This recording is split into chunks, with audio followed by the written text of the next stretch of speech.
Selamat sore pemirsa, senang sekali saya bisa menemani waktu sore Anda. Kami hadirkan catatan peristiwa, mengupas lebih dalam dan lebih terpercaya. Bersama saya Monika Edzamia, berikut catatan redaksi.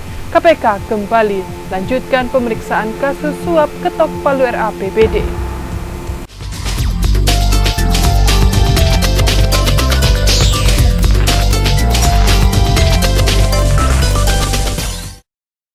Komisi Pemberantasan Korupsi kembali melanjutkan penanganan kasus uang suap Ketok Palu, Rancangan Anggaran Pendapatan dan Belanja Daerah 2017 hingga 2018 Provinsi Jambi pada Sabtu 21 November bertempat di Kepolisian Daerah Jambi.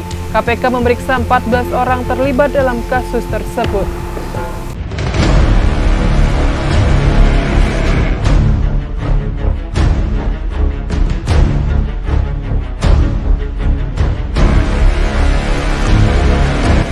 Komisi Pemberantasan Korupsi saat ini sedang gencar menyelesaikan penanganan kasus uang Ketok Palu Rancangan Anggaran Pendapatan Daerah Provinsi Jambi.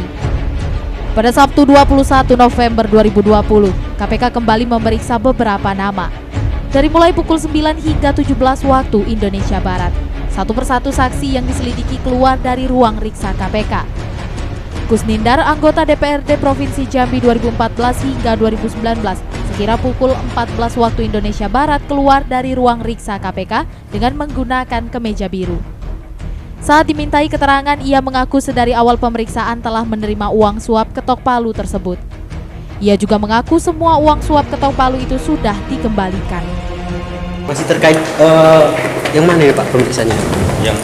Yang dulu lah. Masih yang dulu Pak? Iya, cuma kan karena ada tersangka baru kan mungkin ya ini kan apa namanya harus ada di BAP ulang. Apa lagi. aja Pak pertanyaan apa seputaran apa Pak? Yang dulu lah. Yang dulu Pak. Total pertanyaan berapa sih Bang? Hah? Total pertanyaan tadi? Banyak ya. Saya itu maka saya paling lama itu kan karena yang dulu itu ada di ulang. Itu termasuk yang 18 atau yang 17 ya Bang? Itu yang ditanya tadi. Saya 17. 17 Iya, ya? 17 18. Terkait yang apa Pak? Ada secara pribadi ada ikut ngambil uangnya atau gimana? Oh, kalau saya sudah ngaku dari awal ya. Sudah dari awal. Selanjutnya, mantan Kepala Dinas Perhubungan Provinsi Jambi Farial Adiputra yang saat ini menjabat sebagai PLT Bupati Tanjung Jabung Timur saat ditemui awak media tidak banyak berbicara. Saat ditanyakan, Farial Adiputra mengatakan ada banyak pertanyaan yang diberikan oleh pemeriksaan KPK. Dirinya diperiksa kurang lebih selama 1 jam. Jadi diperiksa apa aja Pak? Ya merefresh lah yang kemarin-kemarin. Pertanyaannya Pak? Ya, dari kemarin. Berapa jam diperiksa Pak? Jam. 1 jam ya? Setelah itu sekira pukul 19 waktu Indonesia Barat, Direktur PT Arta Graha Persada Imanuddin alias Iim keluar dari ruang riksa KPK. Saat ditanyakan soal pemeriksaan, ia mengatakan pertanyaan yang diajukan kepada dirinya sama seperti pemeriksaan sebelumnya. Terkait uang suap Ketok Palu RAPBD tahun 2017, diminta menyerahkan uang tersebut kepada 51 anggota Dewan. 17 atau ada yang 18 ribu? Ada 17. 17 Bapak sebagai saksi di situ Pak? Iya, saksi. Itu siapa saksi gitu Bang? Yang itu disebutin di berita itu. Oh, kurang lebih Pak. Oh, itu ya, Bang. kurang lebih gitu. Ya. Nah, tadi materi pertanyaan arah kemana Bang? Itu kan yang tersangka yang anggota Banggar semua rata-rata di luar Pak sekali. Ya yang orang-orang itulah materinya. Oh, jadi materi itu kan Ketok Palu lah itu. Oh.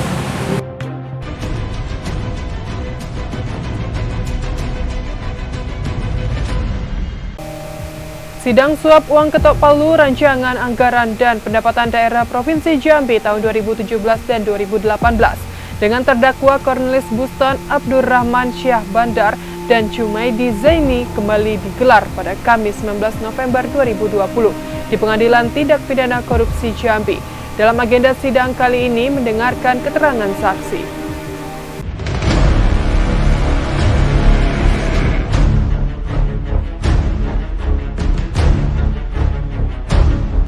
Agenda sidang kedua atas terdakwa mantan pimpinan DPRD Provinsi Jambi Cornelis Buston, Abdurrahman Syah Bandar, dan Jumaidi Zaidi kembali digelar pada Kamis 19 November 2020 di Pengadilan Tindak Pidana Korupsi Jambi.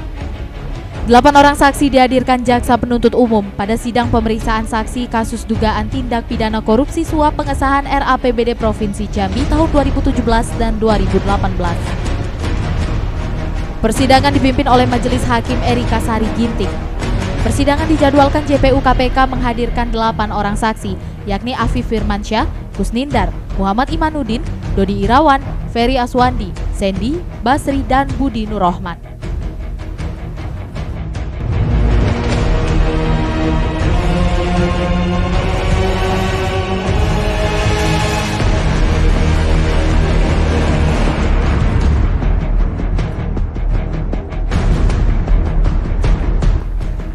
Namun di ruang persidangan, Dodi Irawan selaku mantan Kepala Dinas PUPR Provinsi Jambi justru tidak hadir.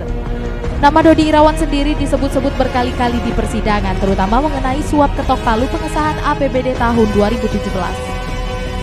Dalam kesaksian Afif Firmansyah, ia mengatakan hanya kenal secara pribadi kepada 3 terdakwa dan secara tegas dikatakan ia lebih dekat dengan Sumaidi Zaidi. Mantan ajudan Zumi Zola ini mengaku sempat mengurus permintaan uang untuk pengesahan RAPBD menjadi APBD. Dikatakan ia diperintah Zumi Zola untuk menemui pimpinan dewan yang saat itu ada permintaan uang untuk pengesahan. Setelah itu ia diperintah untuk mengurus semua itu bersama Dodi Irawan. JPU kemudian menanyakan kepada Afif mengenai isi pembicaraan saat menemui almarhum Zurman Manap. Seketika Afif menyebutkan itu sudah kebiasaan sembari menirukan ucapan almarhum Zurman Manap. Afif Firmansyah kemudian menerangkan ketika itu ia diperintahkan menemui Dodi Irawan yang saat itu masih menjabat sebagai Kepala Dinas PUPR Provinsi Jambi.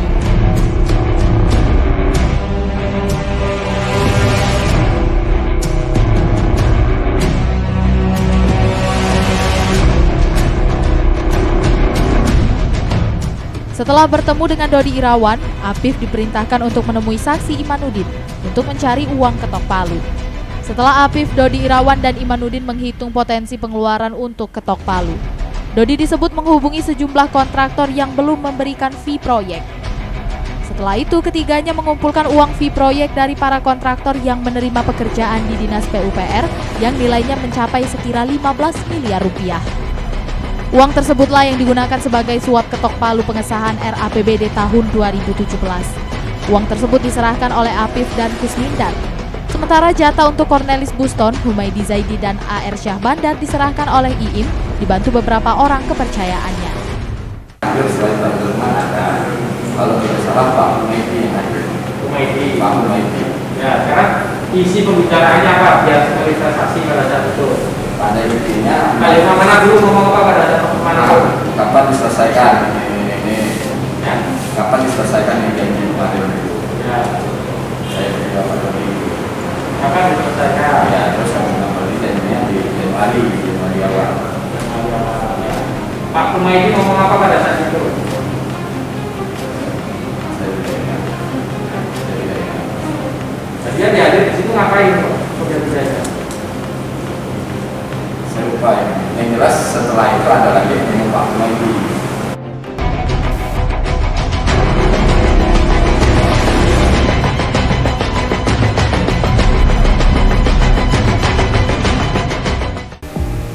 Rabu 24 November 2020, KPK kembali memeriksa beberapa pejabat daerah terkait kasus suap RAPBD 2017 hingga 2018.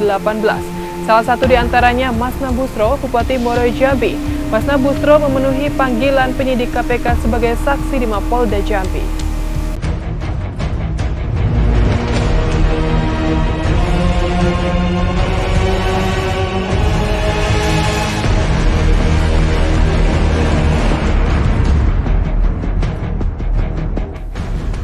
Bupati Muaro Jambi penuhi panggilan Komisi Pemberantasan Korupsi terkait saksi suap RAPBD 2017-2018. Sekira pukul 14.20, Masna datang ke gedung Mapolda Jambi dan langsung masuk ke ruang riksa KPK lantai 2 Gedung Lama Mapolda Jambi dengan melambaikan tangan kepada awak media. Selama 2 jam ia diperiksa penyidik KPK. Masna Busro mengaku dirinya ditanyakan soal Paud Syakarin yang merupakan seorang kontraktor. Selain nama Paud, Masna juga mengaku ditanyakan beberapa nama oleh penyidik KPK. Masna Busro sendiri menjadi saksi yang terakhir diperiksa oleh penyidik KPK selama 6 hari terkait kasus uang suap ketok palu RAPBD Jambi 2017 hingga 2018. Wakilnya Bambang Bayu Suseno juga diperiksa oleh penyidik KPK pada Rabu 25 November pagi. Lama Bu, diperiksa dalam Bu. Sebentar, Terkait apa aja Bu yang diperiksa? jadi saksi. Saksi terkait apa Bu? Apa nih? Ketok Palu, Pak. Palu Sakari ya. Terkait tersangkanya Bu? Terkait apa? Pertanyaannya apa aja Bu tadi Bu? Enggak, sebagai saksi aja. Yang 2017 sudah berapa kasus? Iya. Atas tersangka berapa tersangka Bu? Saksi atas berapa tersangka? Pak Paut, ada beberapa tadi sama penyidiknya ya. Mana? Oke, Mas. Gimana Bu perasaannya selama diperiksa di dalam Bu? Ya. Berapa lama diperiksa tadi Bu? 1 jam nggak nyampe ya. 1 jam ya.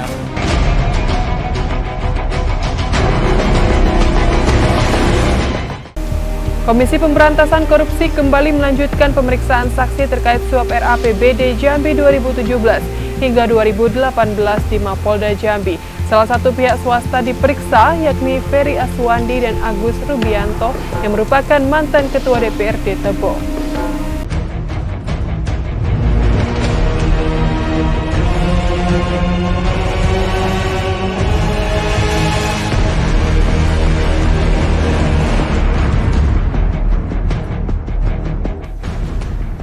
Inilah Ferry Aswandi, salah satu dari 9 saksi yang diperiksa Komisi Pemberantasan Korupsi terkait suap RAPBD Provinsi Jambi 2017 di Mapolda Jambi pada Rabu 25 November 2020. Ia diperiksa oleh penyidik KPK selama 3 jam, dari pukul 10 waktu Indonesia Barat hingga pukul 13 waktu Indonesia Barat. Ia keluar dari ruang riksa KPK mengenakan kemeja kotak-kotak. Saat diperiksa, ia mengaku menjadi saksi untuk seseorang berinisial PS. Ia menegaskan semua pertanyaan sudah dijelaskan ke penyidik KPK terkait hal-hal yang ia ketahui. Ia juga ditanyakan mengenai sejumlah uang jatah badan anggaran. Saya bertanya sebagaimana pengetahuan saya tentang orang-orang tersebut. Saja. Berarti untuk 5 orang itu ya yang Ya. ada. Berapa lama diperiksa? Dari jam 10 tadi sampai sekarang ya, sekitar 3 jam. Seputaran apa Pak? Tanyanya Pak? Seputar OTT salah satu kali. OTT ya. Kayak saksi-saksi yang lain ya. Apakah itu termasuk yang dana banggar yang diserahkan di bandara itu yang ditanyakan penyidik itu? Ya pokoknya terkait itulah. Terkait OTT. Bapak ini pemeriksaan terkait perannya sebagai apa dipertanyakan tidak Pak? Ya saya Berperan sebagai apa? ya saksi aja. Saksi aja. Ya. Selanjutnya pada pukul 15 waktu Indonesia Barat, Agus Rubianto yang merupakan mantan Ketua DPRD Kabupaten Tebo keluar dari ruang riksa KPK. Dengan menggunakan topi dan baju batik, Agus Rubianto tidak menjawab satupun pertanyaan dari awak media. Periksa terkait apa Pak? No comment. Tanya penyidik aja lah. Ada berapa lama kita diperiksa? Berapa pertanyaan tadi Pak? Masih terkait RAPBD itu Bang? RAPBD tahun berapa Pak? No comment. Ada rasa takut Bang selama pemeriksaan Bang? Ya seperti itu. Dimas Sanjaya, Cek TV melaporkan. Sidang lanjutan suap RAPBD 2017 hingga 2018 dengan terdakwa Cekman kembali digelar pada Rabu 25 November 2020. Agenda persidangan yakni pembacaan ekspresi oleh penasihat hukum terdakwa. Dan informasi ini menutup perjumpaan kita kali ini. Mewakili tim redaksi yang bertugas saya undur diri. Sampai berjumpa lagi.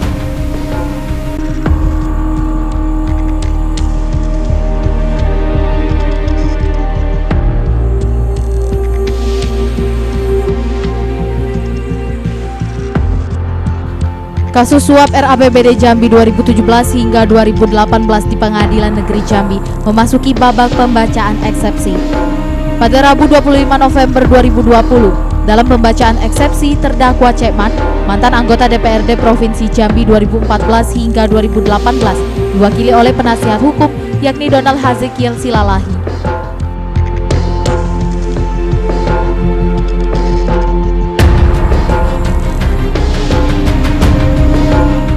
Dalam pembacaan eksepsinya, penasihat hukum mengatakan keberatan atas dakwaan jaksa penuntut umum. Dalam eksepsinya, ia mengatakan peristiwa terhadap terdakwa Cekman, Parlagutan Nasution, dan Tajudin Hasan terjadi di rentang waktu yang berbeda. Selain itu, kliennya Cekman mengaku tidak kenal dengan Zumi Zola. Ia mengatakan dakwaan terhadap terdakwa bersifat kabur, tidak menggambarkan peristiwa yang lengkap. Menurutnya, dakwaan jaksa penuntut umum tersebut harus lengkap agar tidak ada keraguan-raguan.